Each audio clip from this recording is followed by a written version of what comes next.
What is going on, guys? DBG here. In this video, we're going to be talking about the top 5 most overpowered players in NBA 2K21 MyTEAM. So, lads, this is going to be a bit of a weird video because there are certain things we know about next gen, and there are obviously certain players that are significantly better on next gen and current gen, and vice versa. So, it's a weird one because I'm gonna have to put like asterisks in certain situations because certain players are just way better on next gen and current gen, and as I said, the other way around. I haven't played enough of next gen, but there's things that like Pro 6 and Pro 5 are dead, by the way. Pro 5 behind the back is like a basic behind the back. I don't know what 2K did to it, but it's now the worst behind the back. It's now one of the worst behind the backs in the game. It's a big man dribble move, whereas Pro 5 is one of the best behind the backs in current gen. Also, the Pro 6 behind the back is basically the same. Pro 6 was one of the best in current gen. Pro 6 is horrendous right now. So just have to be aware of that. As well as that, base 22 is not very good anymore. I've used Jimmy Butler. Base 22 is not it anymore, despite being one of the best releases last gen. So someone like a Chris Mullen is not going to be quite as good next gen as he was on this, or as he is on his current gen. But anyway, yeah. So obviously, I'm on my next gen account, my no money spent accounts, and we got nothing, obviously. So we're going to be looking at these cards on 2KMT Central when it decides to load up. Okay, so we're now going to go over 2 per position. We're going to go over 1 main, 1 per position, because there's no point in saying 5 small forwards, because at the end of the day, like, position locks are a thing. So point guards. Number 1, I'm going John Wall, and number 2, because of both gens, I'm going John Stockton. Obviously, these are cards you can buy as well. We're not going to be including Steph Curry, Blake Griffin, who are just gods. Blake Griffin got a massive upgrade yesterday. When he's originally meant to be, he got a massive upgrade. So we're just going to go. These are the 2 cards we are going to be using. So a big reason why this dude right here, Darren Williams,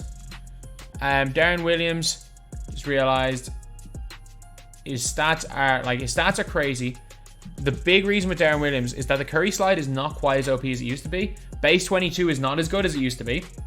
As well as that, he's the Pro 5 behind the back. So D-Well is just like objectively not as good as he was on previous gen, which is why D-Will is just off the list, because Stockton and Wall are both incredible on both gens. Wall way better on next gen than he is on current gen.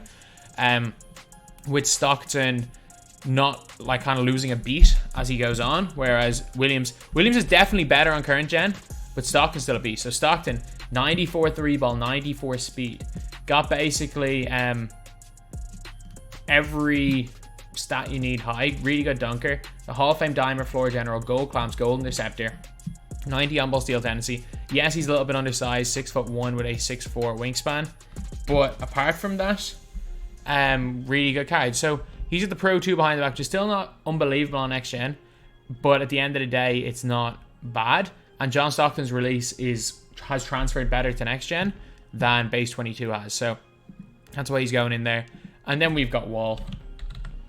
John Wall, the best point guard next gen, and it's not even close. So John Wall's already unbelievable. Like half quick first step, half handles for days. He's got needle threader, which you can't see here. I've accidentally cut off some of the side. He's got like needle threader, tireless defender. He's also got incredible speed, quick first step, and his dunk means he just dunks on everybody, goes by everybody. As well as that, Pro 1 behind the back.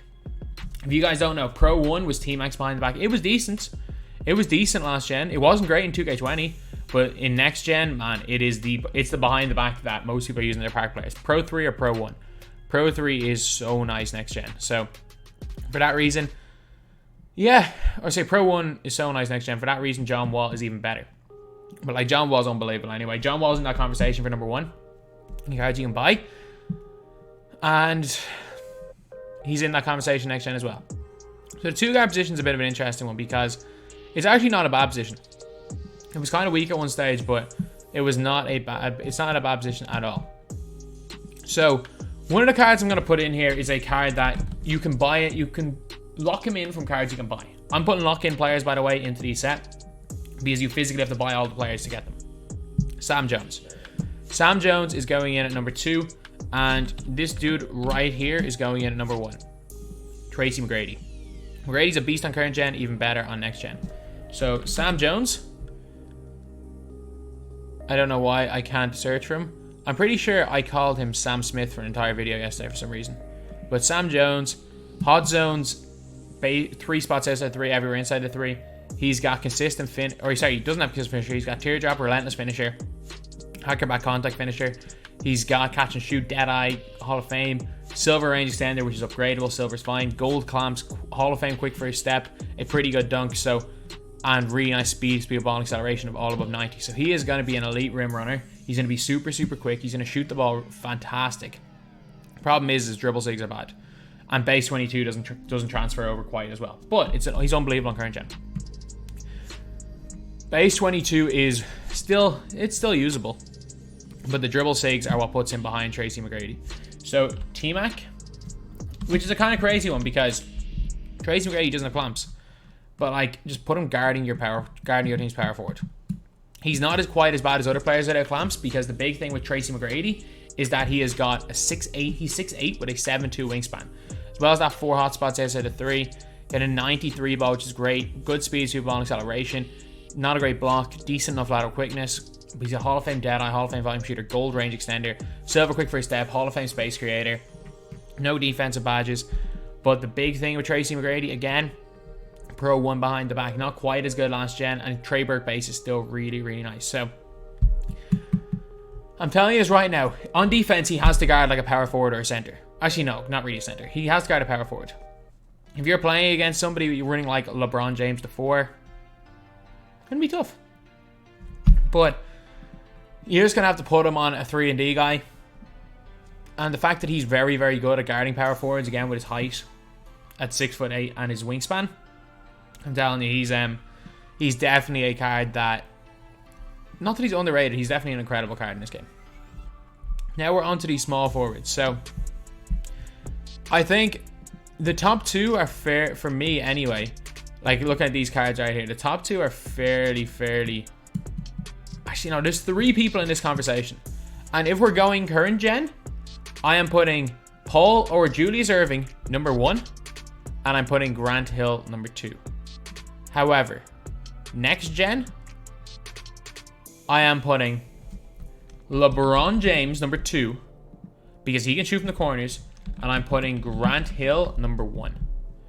Grant Hill is ridiculous next gen.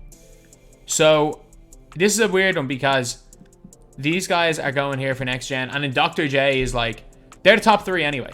Like, LeBron goes in at number 3, I think, current gen, but LeBron might be number 1. So Dr. J, I'm going to say the 3 of these guys, because in my opinion, the best on current gen is probably Dr. J. Dr. J, he can get every single badge in the game. He's got unbelievable speed, really nice 3-point shot, really, really nice release, really good dribble 6, including Pro 5, which is a lot worse on next gen. So he's basically a card he's like Dr. J's current gen made. He is current gen made. It'll be decent next gen, but he is current gen made. However, Grant Hill and LeBron James both excel in next gen. So Grant Hill has got only hotspots in the corners, but his release is unbelievable on next gen. Base 1 is quality. Hall of Fame corner specialist, Hall of Fame quick first step, Hall of Fame downhill, gold clamps, gold hard crusher. He can get range extender now. He's also got 95 speed, 94 acceleration, 91 speed ball, 94 loud quickness. He's 6'8" and can play the 2, which is unbelievable. Yes, his dribble sigs are not the greatest, but he's got base 1, which is quality. He can shoot from deep. He can do basically everything. He runs to the basket really well. And again, an absolutely quality release this year. And then we've got LeBron James. LeBron James release is 10 times better next gen than his current gen. Gold quick first step, Hall of Fame dimer, gold clamps, silver range extender. Like, yeah, you can't upgrade too many of his badges. Is he good value? Hell no.